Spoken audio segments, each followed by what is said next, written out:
Dear students, आज 7 number का topics हम लोग करने जा रहे हैं। थोड़ा ये डिले हुआ है, कई सारे कारण बनते जा रहे हैं। बहुत जल्द सब कुछ रेगुलेट होगा और बहुत अच्छे टॉपिक्स आपको आने वाले समय में दिखाई देंगे। तो थोड़ा सा इसे आप लोग भी बेयर करें। कुछ कारण ऐसे बनते जा रहे हैं जो कुछ एपिसोड्स टाइम से नहीं आ रहे हैं, लेकिन ये रेगुलरली आएंगे और कुछ अच्छे एपिसोड्स भी आने वाले समय में आपको दिखाई देंगे। चलिए, आज जो हम लोग 7 नंबर के एपिसोड्स कर रहे हैं उसमें एक मेंस का भी क्वेश्चन रहेगा और कुछ बहुत अच्छे टॉपिक्स जिसमें हम लोग ज्योग्राफी, इकोनॉमी और पॉलिटी अभी नहीं कर रहे हैं, क्योंकि बहुत सारे टॉपिक्स ऑलरेडी हो जाते हैं, उसे हम लोग बाद में इंक्लूड करेंगे। अभी हम लोग हिस्ट्री कर रहे हैं, 2 साइंस का टॉपिक कर रहे हैं, स्पेक्ट्रम कर रहे हैं, साथ ही हम लोग इकोनॉमिक सर्वे, करंट अफेयर्स और बिहार के 4 टॉपिक्स कर रहे हैं। तो ऑलरेडी काफ़ी सारा टॉपिक हो जाता है। इसे हम लोग अगर 4 दिनों में, 5 दिनों में कवर करते हैं तो ये भी काफ़ी सारा कंटेंट हम लोग कवर कर लेते हैं।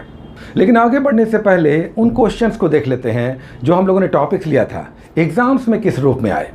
65वीं जो लास्ट एग्ज़ाम हुआ था नवंबर 2019 को, उसमें 6 नंबर टॉपिक से 3 क्वेश्चंस दिखाई दे रहे हैं। ये देखिए, एटॉमिक स्ट्रक्चर हम लोगों ने लिया था केमिस्ट्री में, उससे ये क्वेश्चन आया था और ये क्वेश्चन पूछ रहा था कि मास नंबर क्या होगा, यानी द्रव्यमान संख्या पूछा जा रहा था जो प्रोटॉन और न्यूट्रॉन के बराबर होता है। अब यहाँ पर प्रोटॉन का नंबर नहीं दिया हुआ है, लेकिन हम सभी जानते हैं कि परमाणु संख्या बराबर इलेक्ट्रॉन की संख्या बराबर प्रोटॉन की संख्या होती है। इलेक्ट्रॉन का नंबर दिया हुआ है, प्रोटॉन का नंबर 18 होगा, तो टोटल द्रव्यमान संख्या इसका 38 हो जाएगा, 38।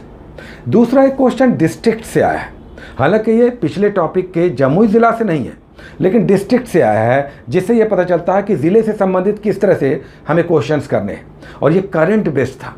पूछ रहा था कि निम्नलिखित में से कौन सा ऐसा ज़िला है जहां मेगालिथिक महापाषाणिक संस्कृति के साइट्स दिखे। अब ये बड़ा सनसनीखेज एक रिपोर्ट आया था जिसमें कैमूर ज़िलों में इस तरह का मेगालिथिक साइट पाया गया था। आप जानते हैं कि मेगालिथिक कल्चर विशाल चट्टानों को, मेगा मतलब विशाल और लिथो का मतलब है चट्टान, तो मेगालिथिक कल्चर लगभग 1500 ईस्वी पूर्व के आसपास प्रायद्वीपीय भारत में विकसित हुई थी। यहाँ पर आपको इस तरह का एक साइट दिखा तो ये काफ़ी अखबारों का हेडलाइन बना था। कैमूर ज़िले में इस तरह का साइट मिला था, उसके लिए ASI आई थी 2019 में, तब ये क्वेश्चन बन गया। तो उसी से रिलेटेड ये क्वेश्चन है जो डिस्ट्रिक्ट से संबंधित है, हम लोग ज़िले कर रहे हैं। नेक्स्ट क्वेश्चन देखिए, 1857 पर आया था, जो हम लोग का टॉपिक था। ये आसान क्वेश्चन था, वीर कुंवर सिंह से संबंधित आ गया। तो 3 क्वेश्चन इस तरह के दिख रहे हैं, एक इनडायरेक्ट था लेकिन 2 डायरेक्ट था, जिसमें एक बहुत आसान था। तो इस तरह के क्वेश्चन आपको दिखाई देंगे। चलिए आज के टॉपिक्स करते हैं। जो हम लोग पहला टॉपिक ले रहे हैं हिस्ट्री का, वो है, हम लोगों ने 1857 किया था। नेक्स्ट आप जाएंगे तो फ्रीडम स्ट्रगल आपको स्टार्ट हो जाएगा। भारत में स्वतंत्रता संग्राम, अब उसके लिए पृष्ठभूमि कैसे बनी और शुरुआती दौर में किस प्रकार स्वतंत्रता आंदोलन आगे बढ़ा, यानी नरम दल का फेस करना है कांग्रेस की स्थापना के साथ। कौन लोग थे जिन्होंने कांग्रेस की स्थापना में महत्वपूर्ण भूमिका निभाई, ये कैसे, पहली बैठक कब हुई, कांग्रेस का प्राचीन नाम क्या था, पहला नाम क्या था जब ये गठित हुआ, और ये कहाँ स्थापित हुआ, कितने लोग आए थे। शुरुआती कांग्रेस के अध्यक्ष हमें जानने चाहिए। जो पहला 4 सेशन हुआ कांग्रेस का वार्षिक अधिवेशन, ये जानना है। और नरम दल की नीतियाँ क्या थी, ब्रीफ में आपका यहाँ पे दिया हुआ है, संक्षेप में, तो इसे आप करेंगे। यानी 1885 से लेकर 1905 तक का नरम दल का फेज़ आप करेंगे।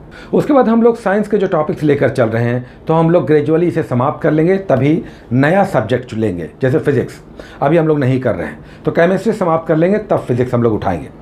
केमिस्ट्री में हम लोगों का एटॉमिक स्ट्रक्चर के बाद आप आएंगे तो क्रॉन में रेडियो एक्टिविटी है, तो उसे रहने दें, हम लोग बाद में करेंगे। नेक्स्ट टॉपिक आपका आएगा पीरियोडिक टेबल, आवर्त सारणी, तत्वों की आवर्त सारणी। ये बहुत इंपॉर्टेंट टॉपिक है, एक क्वेश्चन डेफिनेट है, तो इसे अच्छे से करना है। पीरियोडिक टेबल का निर्माण किसने किया, मेंडलीफ ने। उसके बाद मोसले साहब ने क्या बदलाव किया और किस प्रकार तत्वों को सजाया गया, बाएं से लेकर दाएं और ऊपर से लेकर नीचे किस प्रकार तत्वों के एलिमेंट्स का कैरेक्टरिस्टिक बदल जाता है, बाएं से दाएं जाने पर, ऊपर से नीचे आने पर, इलेक्ट्रॉन एफिनिटी, इलेक्ट्रॉन नेगेटिविटी, ये सारी चीज़ों को आपको समझना है। साथ ही संयोजकता क्या है, वैलेंस इलेक्ट्रॉन कैसे निकालते हैं, तो ये सब आपको यहाँ पे दिखाई देगा केमिस्ट्री के इस टॉपिक में, जो बहुत इंपॉर्टेंट है, पीरियोडिक टेबल। उसके बाद हम लोग बायोलॉजी का नेक्स्ट टॉपिक कर रहे हैं। आज है सिंपल टॉपिक, रेगुलर एग्जाम में आने वाला, प्रकाश संश्लेषण यानी फोटोसिंथेसिस। इसके बारे में ज़्यादा डिटेल्स हम नहीं करेंगे, ये आसान टॉपिक है, आप पढ़ेंगे समझ में भी आएगा। लेकिन इसका जो बायोकेमिकल रिएक्शन है, इसे समझना है। जैसे कार्बन डाइऑक्साइड जल से वाटर से रिएक्शन करके क्लोरोफिल और सनलाइट के प्रेजेंस में किस तरह से ग्लूकोज बनाता है और फिर बाय प्रोडक्ट्स बनते हैं, डार्क रिएक्शन, लाइट रिएक्शन, ये सब भी आप समझें। उसके बाद हम लोग बिहार के चार टॉपिक्स करते हैं। आज हम लोग फ्रीडम स्ट्रगल लेकर आगे बढ़ रहे हैं, बिहार में फ्रीडम स्ट्रगल। इस बार हम लोग नेक्स्ट टॉपिक चंपारण मूवमेंट हम लोग कर चुके हैं लास्ट टॉपिक में। इस बार हम लोग करेंगे रॉलेट एक्ट, खिलाफत मूवमेंट और असहयोग आंदोलन। ये 3 करना है बिहार में। और साथ ही अगर होम रूल आपको मिल जाए, कुछ बुक्स में नहीं है, तो होम रूल मूवमेंट भी करना है 1916 का। तो ये करेंगे 1916 से लेकर 1922 तक के मूवमेंट्स बिहार में किस तरह से आगे बढ़े। उसके बाद हम लोग एक पर्सनालिटी करते हैं। इस बार हम लोग जयप्रकाश नारायण कर रहे हैं। उनके जन्म से लेकर उनके पूरे कॉलेज के जीवन और फिर राजनीतिक जीवन डिटेल से करना है। जेपी का बहुत महत्वपूर्ण, बहुत बड़ा टॉपिक ये है, बहुत महत्वपूर्ण है, इस पर क्वेश्चंस बनते ही बनते हैं। तो जयप्रकाश नारायण पर्सनालिटी में है। एक ज़िले हम लोग करते हैं, दक्षिण बिहार के ज़िले आज समाप्त हो जाएंगे। बांका लास्ट कॉर्नर है, जमुई के बाद बांका लास्ट कॉर्नर है, तो बांका ज़िले के सारे डिटेल्स आपको करने हैं। अब बिहार का टॉपिक बुक्स में आपको ज़िले बुक्स में बहुत कम मिलते हैं, तो नेट पे आपको जाना पड़ेगा। नेट से ही विकिपीडिया है या फिर कुछ दूसरे साइट्स, और वहाँ पर आप जाएंगे तो 1 बाय 1 साइट्स ऐसे मिलते जाएंगे, वहाँ पर आप सर्च कर सकते हैं। उसके बाद हम लोग करेंट अफेयर्स बिहार का करते हैं। थोड़ा टफ है ये सेक्शन। बिहार का करेंट अफेयर्स अगर करना है तो इसके लिए अखबार अनअवॉइडेबल है। पेपर में जो करंट अफेयर्स आता है वो मैगजीन्स में नॉर्मली नहीं दिखता। बहुत इंपॉर्टेंट हुआ तो उसका कलेक्शन मैगजीन्स में दिखता है, बिहार के मैगजीन्स में, लेकिन अखबार में जो आप पढ़ते हैं डेली और उसे कलेक्ट करते हैं, इसका तोड़ नहीं है। तो अगर आप बिहार का करंट अफेयर्स करना चाहते हैं, 3, 4, 5 क्वेश्चंस बिहार करंट से रहेंगे, तो आपको अखबार पढ़ना पड़ेगा, तभी ये कवर होगा। नहीं तो आधा अधूरा होगा। 5 में से आप 2 क्वेश्चंस करेंगे या 3 कर लेंगे हार्डली, इस तरह की बात होगी। चूँकि फिर ईयरली या हाफ ईयरली बिहार करंट पर मैगजीन्स एग्जाम्स के समय आता है, उसी में आपको डिपेंड करना पड़ेगा। एनीवे, आज जो हम लोग बिहार का करंट अफेयर्स ले रहे हैं डेट वाइज, उसमें 3 जुलाई से लेकर 6 जुलाई के बीच करंट, बिल्कुल करंट, लेटेस्ट करंट, 3 से 6 जुलाई के बीच बिहार के करंट अफेयर्स आपको करने हैं। तो ये था बिहार का 4 टॉपिक। उसके बाद हम लोग स्पेक्ट्रम का टॉपिक लेते हैं। ये अनअवॉइडेबल है। बहुत सारे लोग कह रहे हैं अलग अलग उनके पास बुक्स है, जैसे बिपिन चंद्रा, विशेषकर बिपिन चंद्रा और स्पेक्ट्रम दोनों अलग अलग कैरेक्टरिस्टिक की बुक्स हैं। बिपिन चंद्रा में फैक्ट्स ज़्यादा मिलते हैं, बहुत शानदार बुक है, अनअवॉइडेबल है वो भी।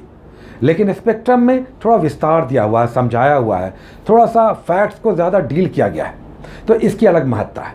इसलिए हम कहेंगे अगर आप बिपिन चंद्रा तो आप पढ़ें, लेकिन अगर पढ़ सकते हैं, टाइम मिलता है, तो आपको स्पेक्ट्रम पढ़ना चाहिए। एनीवे, 1857 से पहले का टॉपिक इसमें हम लोग ले रहे हैं।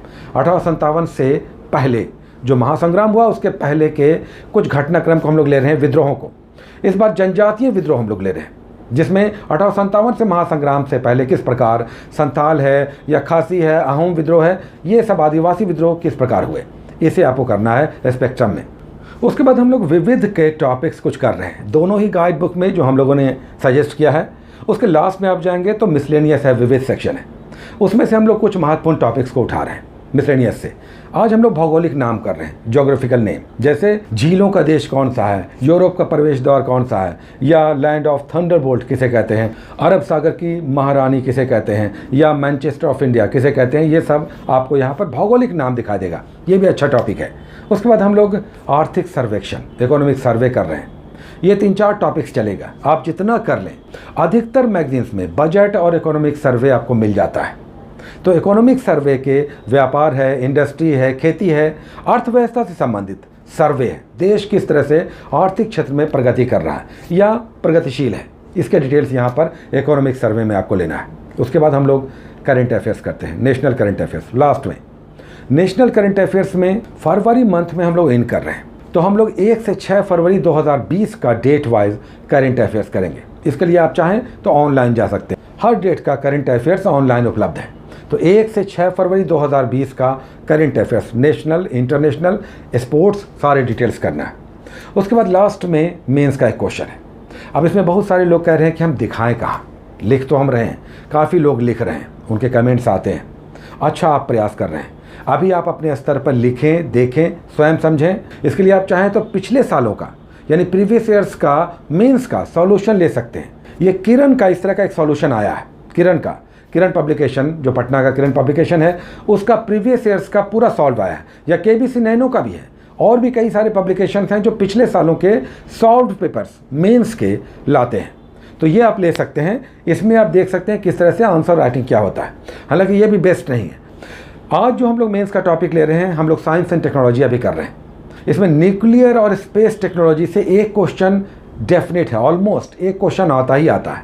आज दूसरा क्वेश्चन है साइंस एंड टेक का, यह है स्पेस टेक्नोलॉजी पे, और क्वेश्चन बहुत अच्छा है, काफ़ी चांसेस हैं। और ये क्वेश्चन है कि चंद्रयान 2 के विशेष संदर्भ में भारत में उपग्रह प्रक्षेपण की उपलब्धियों का वर्णन करें, साथ ही मिशन शक्ति पर टिप्पणी करें। तो ये आपका 2 पार्ट में क्वेश्चन है। जब आप इसे डील करेंगे तो बहुत सारे पक्ष आ जाएंगे, इसमें और भी कई टेल्स होंगे। जब ये क्वेश्चन के रूप में दिखेगा तो पूछ इसमें लगे हुए होंगे, लेकिन एक कंसेप्ट ओवरव्यू आपके दिमाग में रहना चाहिए। तो ये 2 पार्ट में क्वेश्चन है, जब आप लिखने बैठेंगे सारा कुछ इसमें आ जाएगा। तो प्रयास करें, इसे 4 दिनों में हम प्रयास करेंगे कि नेक्स्ट टॉपिक आ जाए, इसे आपको कंप्लीट करना है। Take care.